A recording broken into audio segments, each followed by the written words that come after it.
People vanish every day. But some disappearances feel wrong from the very first moment. Kate Parsons, a young woman known for her laughter and the gentle way she moved through her small Florida town, simply disappeared.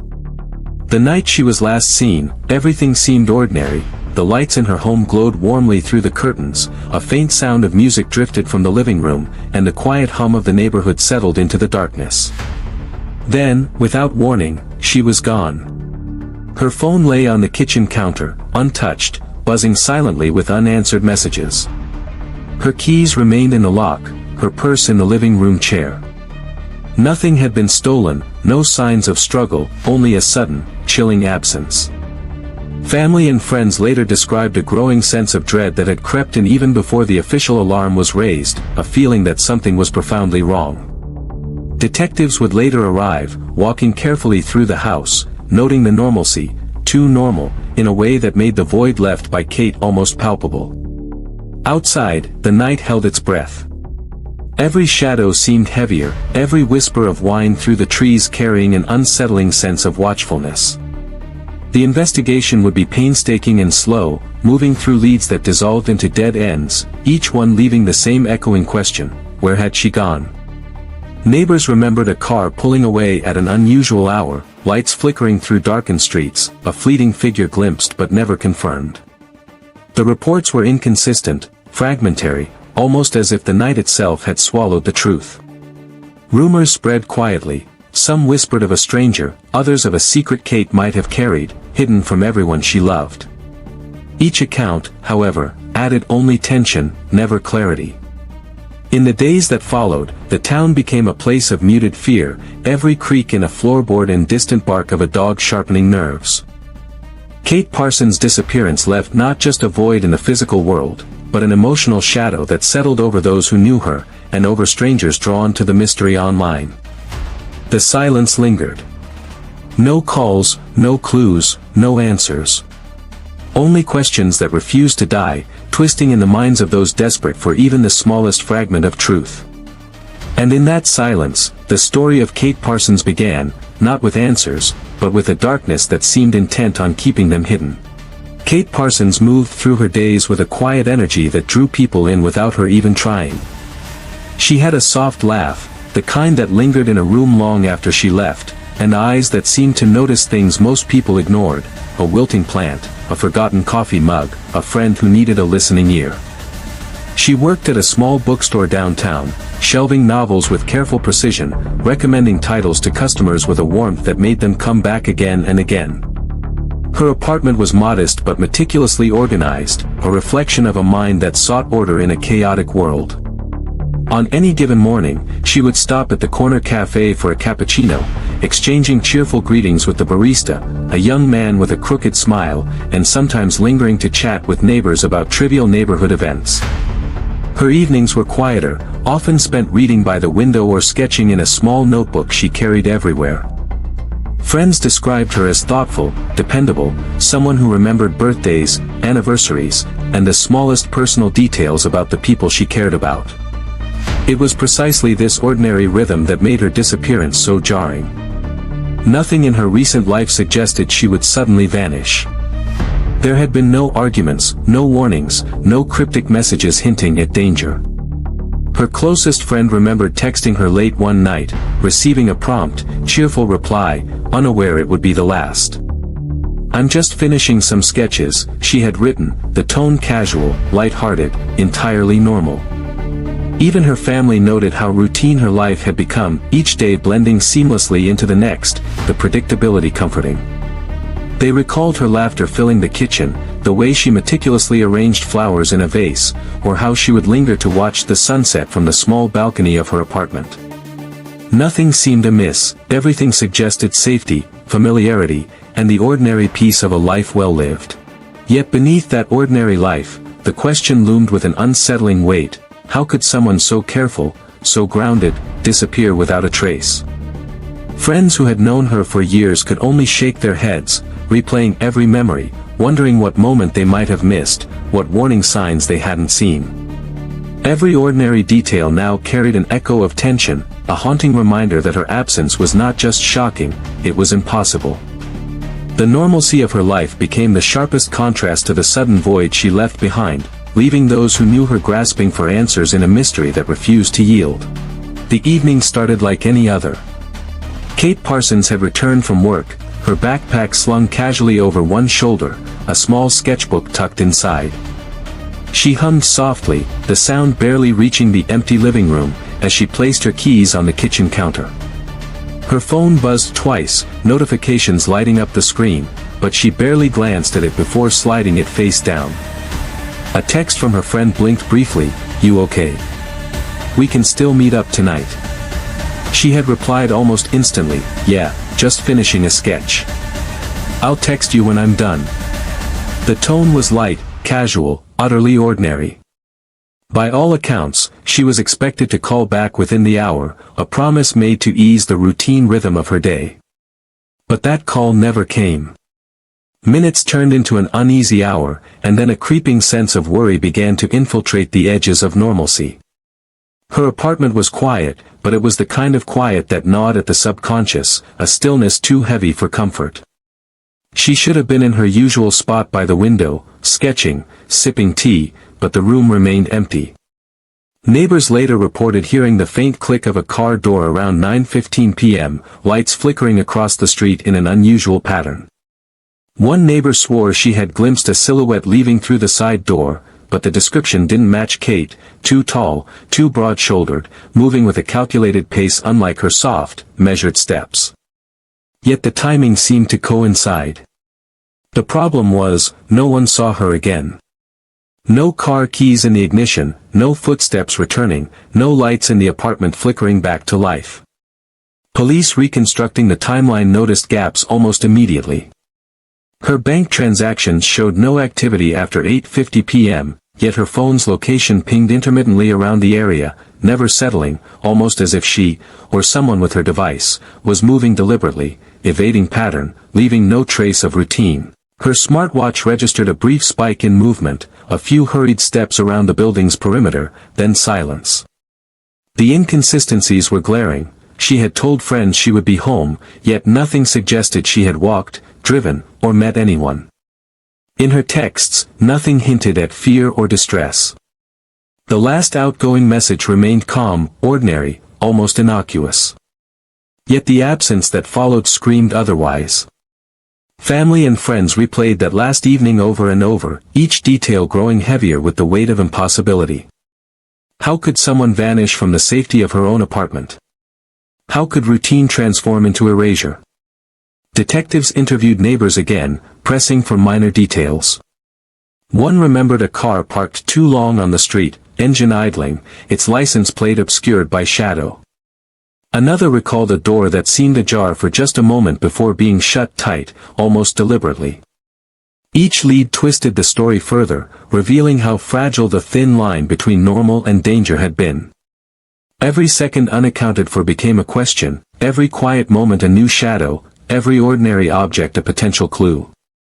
By the end of that night, the familiar had turned sinister. Kate Parsons' last known moments were no longer comforting, they were a puzzle, a riddle with missing pieces.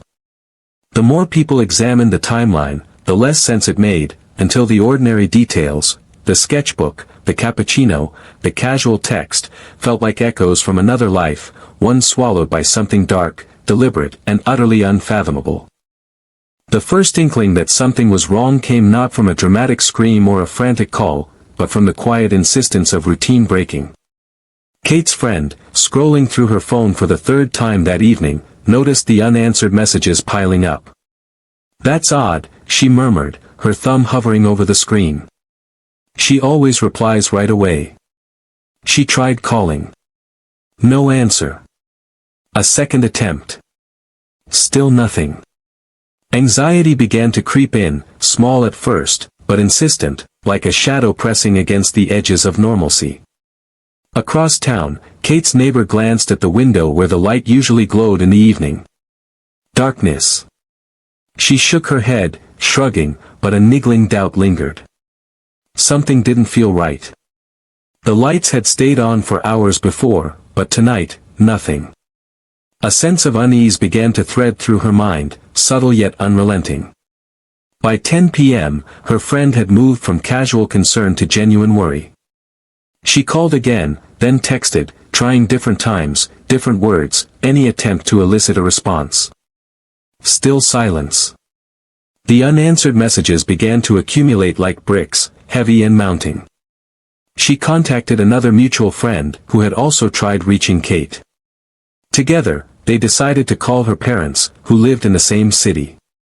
"Something's wrong," her mother said, voice tight, every word sharp with fear. "We need to check her apartment." It took nearly an hour from the first missed message for anyone to arrive at Kate's apartment. The small building's hallways were silent, eerily so. The front door, normally warm and welcoming, stood closed. A key turned in the lock, and the familiar click echoed in the empty corridor. Inside, everything appeared untouched. Her keys were on the counter, the cappuccino cup still half full, sketchbook lying open, untouched since the afternoon. Not a trace of her. Phone calls to co-workers revealed she hadn't shown up for her evening shift at the bookstore, a fact that intensified the tension. Colleagues exchanged uneasy glances. "She never misses a shift," one whispered. "Something's not right." The growing unease threaded through everyone she had touched that day, friends, family, co-workers, neighbors. A pattern of normalcy had suddenly fractured. By the time the police were contacted, 3 hours had passed since the first signs of alarm. Each minute stretched, echoing with lost opportunities. Windows left unchecked, doors unexamined, vital hours slipping away. Detectives would later note the delay could have been critical, the thin window for immediate intervention already closing. In those first tense hours, uncertainty, worry, and fear intertwined, building a silent crescendo. The ordinary warmth of Kate Parsons' life had vanished into absence, leaving a hollow, anxious space filled only with questions, the unanswered ringing louder than any alarm.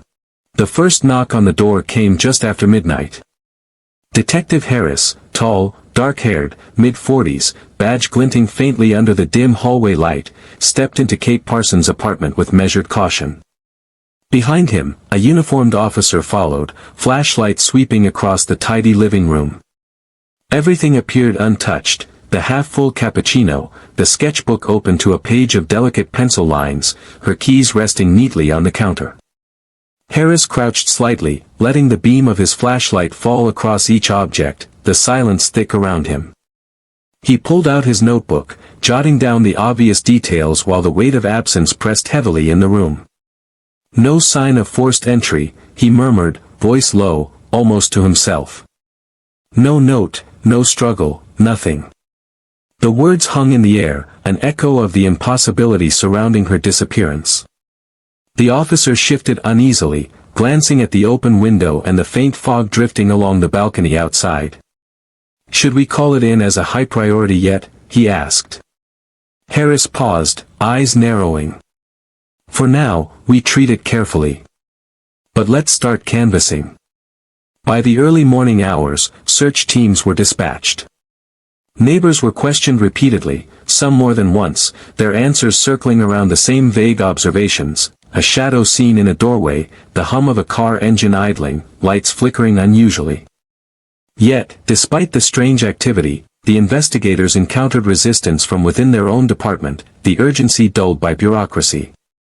Harris could feel it, a quiet friction between what needed to be done and what was being allowed. Back at headquarters, his team compiled a timeline, cross-referencing phone pings, text messages, and surveillance footage from nearby streets. The images were grainy, inconclusive. One camera caught a figure leaving the side of the building, hood pulled low, but it was impossible to confirm identity.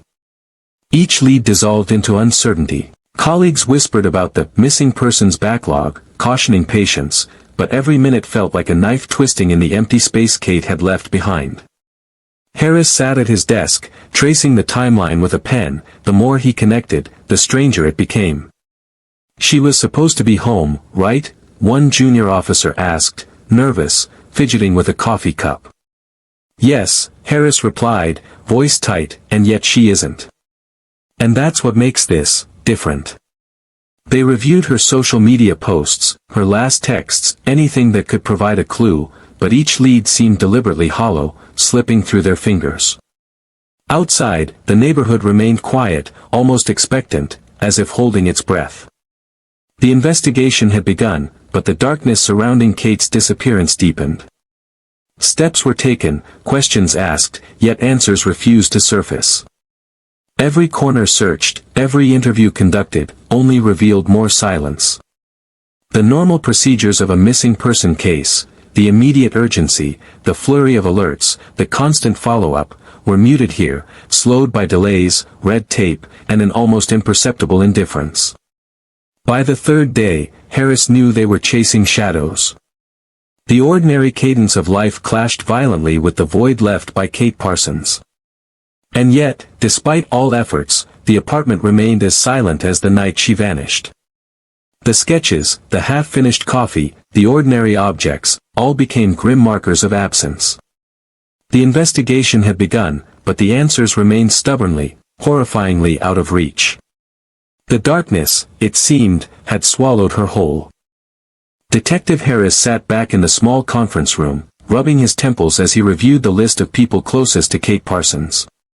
He kept repeating one rule to himself: no accusations, just facts. The line between concern and conjecture was thin, and he couldn't let a misstep derail the investigation. Across from him, Officer Green tapped a pen against the table, eyes flicking between printed transcripts and a laptop displaying Kate's social media interactions. "There's nothing overt," Green said finally, voice low. "Everyone seems normal. But some details don't add up." He paused, letting the silence stretch, giving the words weight. Harris nodded, silent. The room was quiet, each person acutely aware that even the smallest inconsistency could carry meaning. First, there was her coworker, a young man in his 20s who worked late shifts at the bookstore. His statements were consistent, but he had mentioned seeing someone in the hallway the night Kate vanished, someone he couldn't identify. "I just noticed a shadow near her door," he had said, hands twisting nervously, eyes darting. "It didn't seem like her." Harris wrote it down, careful to note it without implying guilt. A shadow is just a shadow. Her neighbor, the woman who had first noticed the dark window, had herself been oddly silent when police arrived. She offered recollections in fragments, hesitant, pausing mid-sentence, as if unsure which details mattered. Harris asked, "Anything else you remember?" She shook her head slowly, words catching in her throat, but the hesitation itself was a detail. Silence sometimes speaks louder than statements. Friends came next, each interviewed separately. One described an argument Kate had the week prior, minor and domestic, nothing unusual, yet his recollection of timing contradicted another friend's version. Harris noted the discrepancy carefully, eyes narrowing. Contradictions weren't proof, but they were pieces of a puzzle, small cracks in an otherwise ordinary narrative. Even her parents offered details tinged with uncertainty. The mother spoke of Kate leaving a door unlocked one evening, unusual for her. "She never forgets to lock it," she said softly, hands trembling. The father recalled seeing a car parked down the street the same night, engine running, but he hadn't thought to check the plate. Harris wrote it all down, aware that each fact added tension to the growing void of unanswered questions. The detectives returned repeatedly to Kate's phone records, the silent witnesses in this unfolding story. Calls to friends were brief, ordinary, yet one unanswered voicemail lingered in the inbox, timestamped just before her disappearance. Harris played it again, the soft voice leaving a faint echo in the quiet room. Each person connected to Kate had left traces: behavior, hesitation, timing, contradictions, but nothing concrete, nothing that demanded judgment. The tension built slowly, quietly, in the gaps between statements, the pauses between answers. Every fact was a thread, each thread capable of unraveling or strengthening the fabric of understanding. By the end of the day, Harris leaned back, exhausted, scanning the handwritten notes, transcripts, and call logs. The room felt smaller, heavier, as if the shadows themselves pressed in. No one had lied, no one had confessed, yet every interaction left questions that would not be easily answered. The ordinary people in Kate Parsons' life now carried the weight of uncertainty, and the quiet suspicions, the pauses, the contradictions, the missing details, stretched the tension longer than any accusation could. Days stretched into a week, and the trail of Kate Parsons' disappearance seemed to vanish like smoke. Detective Harris sat in the dimly lit office, staring at the wall of timelines, transcripts, and surveillance stills. Every lead they had chased had dissolved into nothing. Grainy footage of a shadow near her apartment. Unidentifiable. Calls to friends and neighbors. Contradictory, incomplete, frustratingly ordinary. Nothing tangible, nothing prosecutable, nothing that could bridge the growing void of uncertainty. "Another dead end," Officer Green muttered, running a hand through his short brown hair.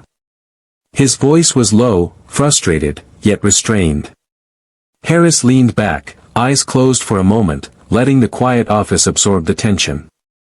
"We keep circling the same points," he said. "Nothing sticking." The faint hum of the air conditioning was almost deafening in the silence that followed. Back at Kate's apartment, the emptiness had grown heavier. Her sketchbook remained open, untouched, coffee half drunk, keys unmoved. Her parents returned each day, hoping to find something, anything, that could hint at what had happened. Her mother would sit at the counter, hands clasped, staring at the half-full cup. "Maybe she just ran errands," she whispered each morning, though the tremor in her voice betrayed her doubt. Her father paced the small kitchen, checking the door lock, the mailbox, the street outside. Each day the uncertainty grew, the small hope withering into anxiety. Investigators called new witnesses, reviewed old statements, and even rechecked surveillance footage, but the pieces refused to fit. Every potential clue led to a dead end, every shadow dissolved into ambiguity. Harris documented it all meticulously, yet each page added weight instead of clarity. The office was quiet, but the frustration was palpable: stale coffee, flickering fluorescent lights, and the constant, gnawing awareness that the case was slipping away. Friends who had initially feared the worst began to grow restless, their concern morphing into helplessness. "We should have noticed sooner," one whispered to another, voice barely audible over the ticking clock. The guilt of inaction, however minor, settled over them like a fog. The neighborhood remained outwardly normal, children playing in the yard, the hum of evening traffic, yet beneath it all, a tension persisted, a hollow echo of absence that no casual observation could erase. As the days passed, the investigation slowed further. Calls went unreturned, leads were exhausted, and the urgency that had defined the first hours dulled into a steady, aching lull. The psychological toll on Kate's loved ones became impossible to ignore: the sleepless nights, the obsessive scanning of phone notifications, the endless replay of last known moments in memory. The case had gone cold, but the questions refused to freeze. Each unanswered text, each shadowy sighting, each contradiction became a reminder that somewhere in the quiet, the truth remained just out of reach. Within hours of news breaking, Kate Parsons' name began to appear across forums and social media platforms. Detective Harris sat in his office, scrolling through tabs, the dim glow of the monitors casting shadows across his face. Threads spun in every direction, some factual, others wild speculation, each new comment more fragmented than the last. "It's a mess out there," Green said, leaning back in his chair, voice tight with frustration. "Some people are actually trying to help, but most are just making it worse." Harris clicked on a thread where a user claimed to have spotted Kate near a distant train station. A dozen replies argued over clothing, timing, even her possible motives. The conversation fractured instantly, one user accusing another of lying, another spinning a completely new scenario. Harris rubbed his eyes. Every sighting was a shadow, every theory a distraction. The digital chatter felt suffocating, a swarm of noise that threatened to obscure the facts. Meanwhile, a private Facebook group had formed overnight. Friends, acquaintances, and strangers speculated endlessly. "She's hiding," one post claimed. "Someone took her," countered another. Harris scrolled past hundreds of messages, some eerily insightful, others dangerous, pointing fingers, stirring rumors, twisting small details into elaborate narratives. Green tapped the desk, frustrated. It's almost like the more people talk, the less anyone knows for sure. Back at home, Kate's mother refreshed the same threads obsessively, hoping for news, praying for answers, yet finding only confusion and disagreement. Each new comment was a spark of hope followed by a wave of despair. She whispered, almost to herself, "Someone, please, just tell me something real." Her husband tried to console her, but even he found the digital chaos disorienting. Every imagined clue, every debate about her last known location, widened the uncertainty, eroding the fragile sense of order they clung to. Investigators, too, felt the weight. Tips flooded in, some trivial, others unnervingly specific. Every lead demanded attention, yet most dissolved upon closer examination.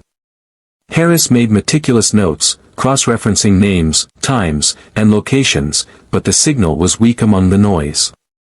Social media had amplified suspicion, curiosity, and fear into a relentless echo, one that could drown out truth entirely.